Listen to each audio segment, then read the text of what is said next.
Welcome to MGGS Adarsh Nagar. मैं आपकी हिंदी की टीचर अंजलि वर्मा आपका हार्दिक स्वागत करती हूँ। बच्चों, कल हमने प्रथम पद पढ़ा था जिसका नाम है बूझत श्याम कौंत गोरी, एवं आज हमारे द्वितीय पद का नाम है मधुकर श्याम हमारे चोर। बच्चों, इससे पहले हम इनके परिचय पढ़ते हैं तो पाठ परिचय में हमें यह प्राप्त होता है कि प्रथम पद जो परिचय का था उसके अतिरिक्त बाकी के जो 3 पद हैं वो भ्रमर गीत से लिए गए हैं। इन्हें भ्रमर गीत के रूप में जाना जाता है। तो बच्चों, आपको मैं बता दूं कि भ्रमर गीत नाम क्यों पड़ा। तो इसके लिए कहा जाता है कि भ्रमर उन्होंने उद्धव को कहा है ग्रामीण परिवेश में पर पुरुष से बात करना असभ्य माना जाता है। इसलिए जब कृष्ण का संदेश लेकर उद्धव जी वृंदावन में आए, ब्रज क्षेत्र में आए, तब गोपियों ने उनसे बातचीत नहीं की और जिस प्रकार से हमारे ग्रामीण परिवेश में करते हैं कि किसी बड़े से या किसी अन्य पुरुष से बात करने के लिए छोटे बच्चों या किसी माध्यम का सहारा लेकर स्त्रियां पर पुरुष से बात करती है कि जाओ उनसे ये कह दो। इस तरह से गोपियों ने यहाँ किसी उड़ते हुए भ्रमर को यानी भंवरे को अपना माध्यम मानकर उद्धव से बातचीत की है। यहाँ पर उन्होंने जो संबोधन लिया है मधुकर श्याम हमारे चोर, यहाँ मधुकर उद्धव को कहा है लेकिन संबोधित किया है भ्रमर यानी भंवरे को। परिचय में हम देखते हैं कि उन्होंने कहा है कि उद्धव निर्गुण ब्रह्म के प्रवक्ता के रूप में गोकुल आते हैं, किंतु कृष्ण के सम्मोहन में डूबी गोपियों के विचार सुनकर उद्धव जी निरुत्तर हो जाते हैं। तो यहाँ पर गोपियाँ किस प्रकार से अपने हृदय की वेदना को प्रकट कर रही हैं, वो अपने हृदय के कृष्ण के प्रति प्रेम को उद्धव को बता रही हैं। यहाँ पर वही सब वर्णित है। बच्चों, भ्रमर गीत हिंदी साहित्य में अनुपम है और भ्रमर गीत श्रेष्ठ पद के रूप में माने जाते हैं। हम आज का दूसरा पद पढ़ेंगे जिसका नाम है मधुकर श्याम हमारे चोर।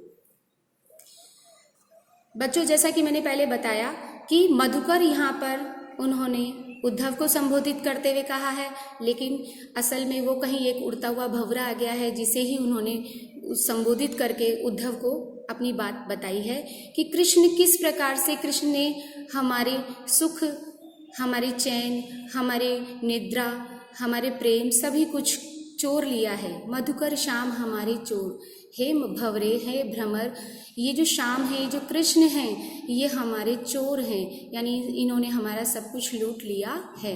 अब क्या क्या लूटा है उसके बारे में गोपियाँ बताती है। मन हरि लियो तनिक चितवन में, हमारा मन, हमारा हृदय, हमारा चित्त उन्होंने तनिक यानी थोड़ी सी ही, चितवनी यानी दृष्टि में, सुंदर दृष्टि से देखकर उन्होंने हमारे मन को हर लिया है यानी छीन लिया है।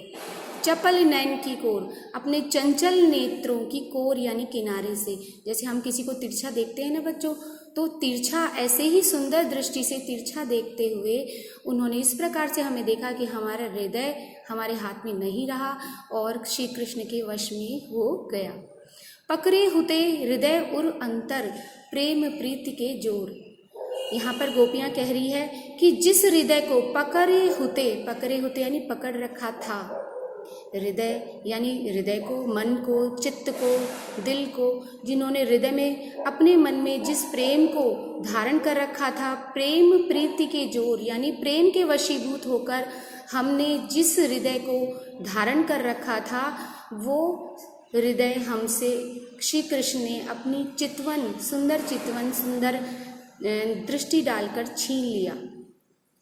वे ही श्री कृष्ण जब हम उनके वश में आ गई, जब हम उनके प्रेम में डूब गई, तब गए छड़ाए तोरी सब बंधन, तब सारे बंधन तोड़कर हमें छोड़कर वो चले गए। गए छड़ाए यानी छोड़कर, तोरी यानी तोड़कर, सब बंधन यानी सारे बंधन, यानी जब हमें उनसे प्रेम हो गया, जब हमने हमारे हृदय को प्रेम प्रीति के जोर से बांध लिया, तब वे सारे बंधन तोड़कर हमें छोड़कर चले गए। दे गई हंसनी अकोर, और वो हमें बदले में अपनी मधुर मुस्कान देकर चले गए। अकोर का अर्थ होता है बदला या रिश्वत या मूल्य, यानी बदले में हमें वो अपनी मुस्कान दे गए। चौकी परी जागत निसी बीती, दूत मिलियो एक भोर। हम तो सोते जागते उनके ही बारे में सोचती रहती हैं। रात होती तो निद्रा में उन्हें सोचती, स्वप्न में उन्हें देखती और सुबह होते ही उनके बारे में सोचने लगती। लेकिन अब जब हम रात की निद्रा से जागी तो चौंकी पड़ी। चौंकी यानी इसे कहते हैं चौंक पड़ना, यानी आश्चर्यचकित हो जाना, भौचक्के हो जाना। जैसे ही निसी यानी रात्रि बीती और हम सोकर जगे, वैसे ही हमें श्री कृष्ण नहीं मिले, हमें दूत मिलियो एक भोर। हमें भंवरे के रूप में एक दूत मिला, यानी हमें भंवरे के रूप में आप श्री उद्धव जी मिले। हमें श्री कृष्ण के तो दर्शन नहीं हुए, हमें उनके दूत के दर्शन हुए। सूरदास प्रभु सर्वस्व लूट्यो, नागल नवल किशोर। सूरदास जी अंत में कहते हैं कि गोपियाँ अपने हृदय की वेदना का वर्णन करते हुए कहती हैं कि प्रभु ने, श्री कृष्ण ने अपने चंचल नयनों को दृष्टि डालकर हमारे हृदय को लूट लिया, हमारे प्रेम को लूट लिया और सर्वस्व लूट कर और सभी कुछ छीन कर ऐसे नागर यानी चतुर, नवल यानी सुंदर, नवीन, किशोर यानी श्री कृष्ण हमारा सब कुछ लूट कर ले गए। अब हमारे पास कुछ भी नहीं है। अब हम